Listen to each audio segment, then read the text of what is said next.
It's nice to walk into a room now and not have every head turned because I'm the fattest one there. It's nice to just be an average person. I didn't want to be super skinny. I just wanted to be able to pick something off a rack and put it on. Weird story, when I was really heavy, I always had this huge fear of traveling and my suitcase would be lost and then I would never find clothes that would fit because, you know, I was very big. And I always had that horrible fear that I would be stuck with having to pick something off of a rack, which there aren't any.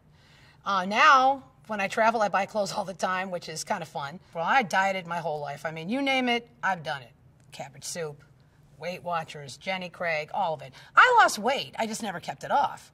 And I thought, well, now that I'm actually looking at possibly having major health issues, maybe this is what I should do.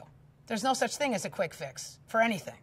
Whether it's a job or a relationship or losing weight, there is no quick fix. You have to put the time in. And that goes with anything. That goes for doing your research and following what the doctors and the nurses tell you, because that's how it's going to work. They have years of experience doing this. They've seen literally probably thousands of patients, and they take the best out of each patient and say, what worked for this person or what worked for that person? They keep honing in the material, so every time you come in, they've got something new or they've got a better way to handle this. They learn from everyone who's gone before, and that's why it's such a great program.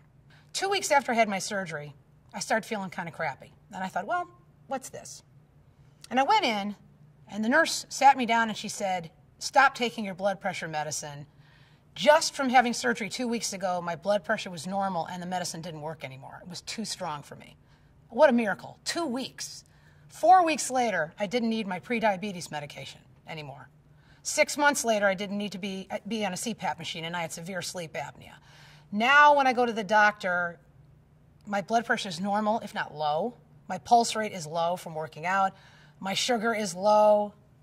Everything is normal or lower than someone my age. And to me, the only thing that I can point that to is losing 160 pounds and having gastric bypass.